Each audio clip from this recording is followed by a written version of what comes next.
नमस्कार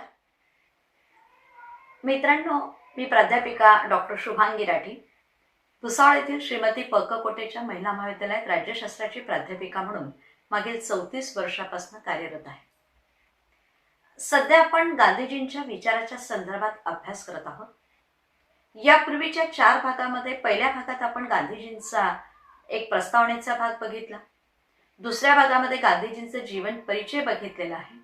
तिसऱ्या भागामध्ये आपण गांधीजींच्या विचारावर पडलेल्या प्रभावाचा विचार केला. चौथ्यामध्ये आपण गांधीजींच्या राजकीय विचारातलं जे मूळ सूत्र राजकारणाचं आध्यात्मिकीकरण याचा विचार केलेला होता.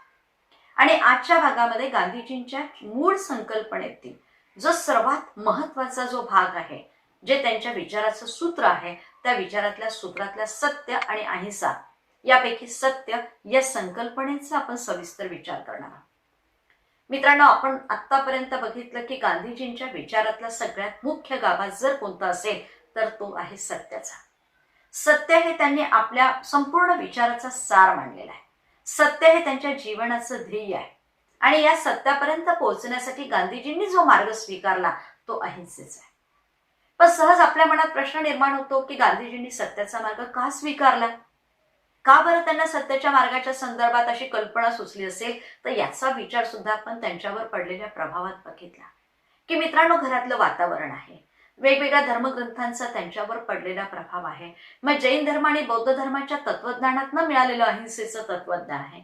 राजा हरिश्चंद्राची जी कथा होती त्या कथेतनं सत्यवादी राजा हरिश्चंद्र याचा विचार सुद्धा प्रभावकारी ठरलेला होता.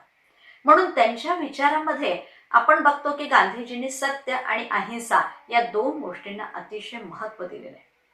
मग गांधीजी हे आदर्शवादी, अध्यात्मवादी, कारण त्यांच्या घरातलं वातावरण मुळातच धार्मिक असल्यामुळे अध्यात्माची गोड असलेले गांधीजी. आणि विशेष म्हणजे आपण बघतो की गांधीजींनी कधीच असं म्हटलं नाही की मी परिपूर्ण आहे. ते प्रयोगशील साधक होते. माझा सत्याचा प्रयोग हे पुस्तक त्यांचं जे आहे म्हणजे प्रयोग आहे, एक्सपेरिमेंट आहे, माय ट्रूथ एक्सपेरिमेंट आहे. म्हणजे स्वतः हे सांगतात की मी अजून परिपूर्ण, मी सत्यवादी असं म्हणणार नाही, पण सत्यापर्यंत जाण्यासाठीचा माझा प्रयोग सुरू आहे. म्हणजे इथे आपण पाहतो की गांधीजी हे प्रयोगशील साधक होते. त्यांचे प्रत्येक ठिकाणी एक्सपेरिमेंट सुरू होते की मी कशा पद्धतीने सत्यापर्यंत जाऊ शकेल. आणि विविध धर्माचा जो प्रभाव होता, या धर्माच्या प्रभावाच्या शिकवणीतून निश्चितच आपण पाहतो की गांधीजींना जैन धर्म असेल, बौद्ध धर्म असेल किंवा हिंदू धर्म असेल, यातनं जी काही शिकवण मिळाली, या शिकवणीतनं ह्या तत्वांचा स्वीकार त्यांच्यावर प्रभावकारी ठरलेला आपण पाहतो. याशिवाय आपण पाहतो की भागवत असेल किंवा गीता आहे, रामायण आहे, महाभारत आहे, यासारखे जे धर्मग्रंथ होते, या धर्मग्रंथांच्या सुद्धा विचाराचा प्रभाव कळत न कळत त्यांच्या विचारावर पडलेला होता. मग वेगवेगळ्या धर्मांचा असलेला प्रभाव, वेगवेगळ्या नंतर आपण पाहतो की वेगवेगळ्या ग्रंथांचा असलेला प्रभाव, यातनं प्रेरणा मिळत गांधीजींच्या मनावर जे संस्कार झाले, ज्या विचाराचा प्रभाव पडला, ज्या बालमनावर संस्कार झाले, या संस्काराचाच परिणाम गांधीजींनी सत्याचा स्वीकार केलेला आहे. आणि या सत्यापर्यंत पोहोचण्यासाठी अहिंसेच्या साधनाचा या ठिकाणी स्वीकार केला. कारण आपण पाहतो की धार्मिक वातावरणामुळे, कारण घरातलं वातावरण मुळात धार्मिक होतं, आणि या धार्मिक वातावरणाचा परिणाम असा झाला की त्यांची परमेश्वरावर नितांत श्रद्धा होती. मग परमेश्वर प्राप्तीसाठी त्यांनी मनुष्याला शुद्ध आचरण किती महत्वाचं आहे हे त्या ठिकाणी त्यांनी बघितलं. म्हणून परमेश्वर प्राप्त करायचं असेल तर आपल्याला शुद्ध आचरण करणं गरजेचं आहे, हा विचार त्यांना प्रभावित करून गेलेला होता. आणि म्हणून मग हे शुद्ध आचरण जर करायचं असेल तर तुम्हाला सत्य स्वीकारावं लागेल. मग या सत्यापर्यंत पोहोचायचं आहे तर अहिंसेच्या मार्गाने जर पोहोचलं तर शुद्ध आचरण होऊ शकेल. हा गांधीजींच्या विचाराचा मूळ गाभा आपण इथे पाहतो. म्हणून गांधीजींच्या विचारातला मूळ तत्वाचा जर भाग कोणता असेल तर सत्य आणि अहिंसा, ट्रूथ अँड नॉन व्हायलन्स. बघू शकतो की सत्य आणि अहिंसा या 2 तत्वांच्या आधारावर गांधीजींनी माणसाच्या चांगुलपणावर आहे ना, माणसाच्या चांगुलपणावर म्हणा, माणसाची जी माणुसकी आहे या माणुसकीवर आहे, तिच्या विचारावर आहे, कृतीवर आहे. पण हे सगळ्यावर विश्वास ठेवत असताना हिंसा नाही, अहिंसेच्या मार्गाने, अन्याय नाही, न्यायाच्या मार्गाने, असत्य नाही, सत्याच्या मार्गाने, म्हणजे धर्माने म्हणजे अधर्माने नाही तर धर्माच्या मार्गाने विजय प्राप्त करण्याची, म्हणजे न्यायाच्या मार्गाने लढा देण्याची जी वृत्ती आहे, या वृत्तीचा विचार म्हणजे त्यांच्या या मूळ तत्वातनं निर्माण झालेला हा विचार आहे. म्हणून आपण इथे पाहतो की गांधीजींनी आचरण शुद्ध करण्यासाठी व्यक्ती असो की समाज असो, यांना आध्यात्मिक, भौतिक किंवा नैतिक प्रगती करण्यासाठी जर कोणत्या तत्वाला प्राधान्य दिलं असेल तर ती तत्व कोणती आहेत? म्हणजे बघा, आपल्याला समाजामध्ये प्रगती करायची आहे, समाजामध्ये आपल्याला विकसित व्हायचं असेल, मग ती व्यक्ती म्हणून असेल किंवा समाजाच्या विकासासाठीचा प्रयत्न असेल, तेव्हाच त्या व्यक्तीचा विकास होऊ शकेल जेव्हा ती बौद्धिकदृष्ट्या, नैतिकदृष्ट्या किंवा धर्माच्या दृष्टिकोनात, अध्यात्माच्या दृष्टिकोनातनं ती परिपूर्ण असेल, प्रगल्भ असेल. म्हणजेच तिने कोणत्या तत्वाचा स्वीकार केला असेल? सत्य आणि अहिंसेचा. असा विचार या ठिकाणी गांधीजींनी मांडलेला आहे. तर मित्रांनो, अशा प्रकारे प्रत्येक गोष्ट गांधीजींची कुणाभोवती फिरते? सत्य या तत्वाभोवती. म्हणून सत्यापर्यंत पोहोचायचं असेल तर मार्ग मात्र अहिंसेचाच. न्यायापर्यंत पोहोचायचं असेल तर अन्यायाच्या मार्गाने जाऊन उपयोग नाही. म्हणून जे काही चांगलं असेल त्यासाठी योग्य मार्ग, योग्य साधनच वापरलं पाहिजे, हा गांधींचा अट्टहास होता. आणि हे सगळे परिणाम का झाले? कारण त्यांच्यावर झालेल्या संस्काराचा परिणाम.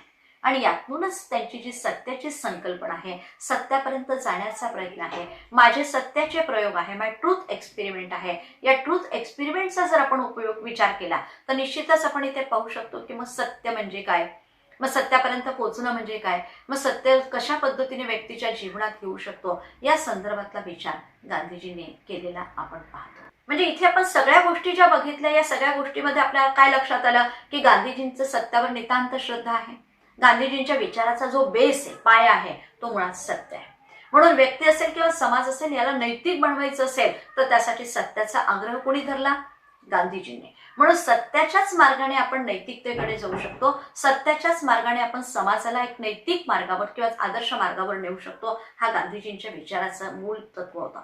म्हणून सत्य हा अहिंसेचा मूलभूत घटक आहे. सत्याशिवाय कोणतंही तत्व पूर्ण होऊ शकत नाही, अशा प्रकारचा गांधीजींचा विचार होता. म्हणून सत्य हा गांधीजींच्या विचाराचा काय आहे माहिती आहे? आत्मा, सोल. तर तिने गांधीजींच्या विचाराचा जर गाभा कोणता असेल तर ते आहे सत्य. म्हणून सत्याशिवाय जगाचं कल्याण होऊ शकत नाही. म्हणून गांधीजींनी सत्याला प्राधान्य दिलं. मग आता निश्चितच आपल्या मनात प्रश्न येतो की सत्य म्हणजे काय? तर सहज आपण म्हणतो सत्य म्हणजे खरे बोलणे. याचा उलटा अर्थ निगेटिव्ह जर केला तर खोटे बोलू नये. पण मित्रांनो, इतक्यापुरताच अर्थ सीमित होता का? तर खरे बोलणे म्हणजे सत्य आहे हे तर आपल्याला माहिती आहे, पण सत्यासाठी पोहोचण्यापर्यंत मग प्रत्येक व्यक्तीला खरं बोलणं प्रत्येक ठिकाणी शक्य आहे का, असाही विचार आपल्याला येतो. कारण जीवन जगत असताना अनेकदा आपल्याला सुद्धा कुठे ना कुठे असत्याचा आधार घ्यावा लागतो, काही कारणं सांगावी लागतात, आहे ना, काही पळवाटा शोधाव्या लागतात. मग याचाही विचार गांधीजींनी केलेला आहे. म्हणून गांधीजी म्हणतात सत्य हे दोन प्रकारचे आहे. एक सापेक्ष सत्य आहे, एक निरपेक्ष सत्य. मग सापेक्ष सत्य याचा अर्थच मुळात आहे की जे सत्य परिस्थितीनुसार बदलतं.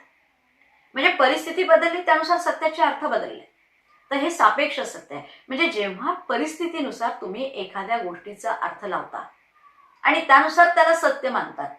सापेक्ष सत्य हे नेहमी परिस्थितीनुसार बदलणार असेल. सापेक्ष सत्य हे सर्वसामान्य व्यक्तीच्या जीवनात असतं. जीवन जगत असताना आपल्याला अनेकदा कारणं दाखवावी लागतात. उदाहरणार्थ, आपण एखाद्या वेळेस कुठे उशिरा पोहोचलो तर काय झालं, आज गाडीच खराब झाली होती, आज कोणीतरी आलं होतं, काहीतरी झालं होतं, अशी कारणं आपण देऊन कुठेतरी सारवासारव करण्याचा प्रयत्न करतो. हे सापेक्ष सत्य आहे असं गांधीजींचं म्हणणं. म्हणून गांधीजी नेहमी म्हणत की सापेक्ष सत्याकडून आपण निरपेक्ष सत्याकडे गेलं पाहिजे. निरपेक्ष सत्य म्हणजे जे सत्य कधीही बदलत नाही, जे चिरंतन आहे, जे कायम आहे, जे अगदीच म्हणजे सच्चित आनंद आहे, सत्यम शिवम सुंदरम आहे, ते कधीही बदलत नाही, ते कायमस्वरूपी आहे. म्हणजे मग हे सत्य कुणाला शक्य आहे? सर्वसामान्य व्यक्तीला नाही. मग जी व्यक्ती आदर्श बनेल, जी साधुतुल्य बनेल, जी परमेश्वर तुल्य बनेल, म्हणजे जिच्यामध्ये आदर्श गुणांचा, सद्गुणांचा विकास झाला असेल, तिच्यामधला मी हा निघून गेला असेल, आम्ही हा शब्द आला असेल, अशा वेळेस ती व्यक्ती सापेक्ष सत्याकडून निरपेक्ष सत्याकडे जाण्याचा प्रयत्न करेल. आणि गांधीजींची हीच अपेक्षा होती की एका दिवसामध्ये व्यक्ती सापेक्ष सत्याकडून निरपेक्ष सत्याकडे जाणार नाही, पण तिने तो प्रयोग केला पाहिजे की कशा पद्धतीने मला माझ्या दैनंदिन जीवनामध्ये परिस्थितीनुसार सत्याचे अर्थ बदलण्यापेक्षा मी माझ्या तत्वाला कशी चिटकून राहील. म्हणून सापेक्ष सत्याकडून निरपेक्ष सत्याकडे जाण्याचा प्रयत्न, कायमस्वरूपी सत्य स्वीकारण्याचा प्रयत्न प्रत्येक व्यक्तीने केला पाहिजे. म्हणून गांधीजी म्हणतात की सापेक्ष सत्य आणि निरपेक्ष सत्य यामध्ये जर श्रेष्ठ सत्य कोणतं आहे तर निरपेक्ष. आणि प्रत्येक व्यक्तीने सापेक्षाकडून निरपेक्ष सत्याकडे जाण्याचा प्रयत्न करावा, हीच गांधीजींची अपेक्षा. आणि अशा प्रकारे गांधीजींनी प्रत्येक व्यक्तीने आदर्श बनावं, आदर्श तत्वांचा स्वीकार करावा, सद्गुणांचा विचार करावा, धर्माचा नैतिकतेचा विचार करावा, जेणेकरून आपण न्याय तत्वाला महत्त्व देऊ शकू. जे योग्य आहे ते योग्याचा स्वीकार करणार, पण त्यासाठी आपल्यामध्ये त्या गुणांचा विकास होणं गरजेचं आहे. जोपर्यंत सद्गुणांचा विकास होत नाही तोपर्यंत आपण निरपेक्ष सत्यापर्यंत पोहोचू शकणार नाही याची कल्पना होती. म्हणून गांधीजी स्वतः म्हणत की माझे सत्याचे प्रयोग सुरू आहेत. आणि अशा प्रकारे सापेक्ष सत्याकडून निरपेक्ष सत्याकडे जाण्याचा गांधीजींनी केलेला प्रयत्न जर आपण बघितला तर इथे आपल्या लक्षात येतं की गांधीजींच्या विचाराचं मूळ सूत्र, मूळ तत्व, विचाराचा मूळ पाया जर कोणता असेल तर ते आहे सत्य, म्हणजे ट्रूथ. या सत्यासाठी त्यांनी केलेले हे प्रयत्न आणि या सत्यासाठी गांधीजींनी जो मार्ग स्वीकारला तो आहे अहिंसेचा. कारण जितकं सत्य चांगलं असेल म्हणजे तुमचं साध्य चांगलं असेल तितकं तुमचं साधन सुद्धा चांगलं असणं अत्यंत आवश्यक आहे. म्हणून गांधीजींनी अहिंसेच्या मार्गाचा स्वीकार केला आणि अशा प्रकारे सापेक्ष सत्याकडून निरपेक्ष सत्याकडे जाण्याचा प्रयत्न केला पाहिजे. मित्रांनो, या सगळ्या एकंदरीत विचारणातून आपल्या लक्षात येतं की गांधीजींच्या मूळ विचाराचं सूत्र आहे सत्य आणि या सत्याला गांधीजींनी साध्य मांडलं. आणि या सत्यापर्यंत पोहोचण्यासाठी गांधीजी म्हणतात की सत्य हे दोन प्रकारचे आहे, एक सापेक्ष एक निरपेक्ष. पण व्यक्तीने सापेक्ष सत्याकडून निरपेक्ष सत्याकडे जाण्याचा सातत्याने प्रयत्न केला पाहिजे आणि जोपर्यंत ती तशी प्रगल्भ विचाराने तयार होणार नाही, तिने स्वतःवर नियंत्रण ठेवलं नाही तोपर्यंत शक्य नाही. म्हणून व्यक्तीने स्वतःला आदर्श बनवण्याचा प्रयत्न केला पाहिजे. अशा प्रकारचे विचार या ठिकाणी गांधीजींनी मांडलेले आपण पाहतो आणि गांधीजींच्या या सत्य विचाराची जी मूळ संकल्पना आहे ती निश्चितच आपणास जाणून घेण्यास मदत झाली. पुन्हा एकदा लक्षात घ्या, सत्य हे गांधीजींच्या विचाराचं मूळ सूत्र, मूळ पाया आहे. म्हणून संपूर्ण विचाराचा जो पाया आहे ना तो सत्य आहे. आणि या सत्याचे किती प्रयोग सांगितले मित्रांनो? या सत्याला गांधीजींनी काय सांगितलं? केवळ खरे बोलणे इथपर्यंत अर्थ सीमित नाही, तर सत्याचे त्यांनी दोन प्रकार सांगितले. एक आहे सापेक्ष, दुसरा निरपेक्ष. पण श्रेष्ठ कोणता? निरपेक्ष. कुणाकडून कुणाकडे जायचं आहे? सापेक्ष सत्याकडून प्रत्येक व्यक्तीने निरपेक्ष सत्याकडे जाण्याचा प्रयत्न केला पाहिजे असं गांधीजींचं म्हणणं आहे. मग आपण करणार ना प्रयत्न? यस, कारण आपल्यालाही जीवनामध्ये सापेक्षाकडून निरपेक्षाकडे जाण्याचा प्रयत्न केला पाहिजे. जे सत्य असेल त्या सत्यापर्यंत जाण्यासाठी जे चिरंतन, जे कायम टिकणार आहे, जे सच्चिदानंद आहे, जे सत्यम शिवम सुंदर आहे त्याला आपण स्वीकारलं पाहिजे. परिस्थितीनुसार बदलणारे सत्याला आपण जास्त काळ धरून ठेवू नाही शकत, मग त्याला आपल्याला थोडासा विरोध सहन करावा लागतो. पण या सत्यासाठीचा प्रयत्न करणं गांधीजींना अपेक्षित होता. आणि अशा पद्धतीने मित्रांनो, सापेक्ष सत्याकडून निरपेक्ष सत्याकडे जाण्यासाठी जसे गांधीजींनी प्रयत्न केले तसे तत्व आपणही आपल्या जीवनात स्वीकारावे अशी अपेक्षा त्यांचीही होती. आणि निश्चितच आपणास गांधीजींची सत्याची संकल्पना समजण्यास मदत झाली असेल अशी अपेक्षा बाळगते. या ठिकाणी आपण थांबूया आणि निश्चितच आपल्या जीवनामध्ये आपण सत्याचा स्वीकार करण्यासाठी सतत प्रयत्नशील राहूया अशी अपेक्षा ठेवून आपण आज इथे विराम घेऊया. व्हिडिओ आवडला तर लाईक आणि शेअर करायला विसरू नका. आपल्याप्रमाणे आपल्या मित्रांना सुद्धा आपण हा व्हिडिओ पाठवा जेणेकरून त्यांचाही फायदा होईल. कारण अद्यापही आपण माझं जर चॅनल सबस्क्राईब केलं नसेल ना तर ते करून घ्या, जेणेकरून माझे जे व्हिडिओज येतील त्याचे नोटिफिकेशन्स प्रथमतः आपणास प्राप्त होण्यास मदत होईल. ओके, धन्यवाद.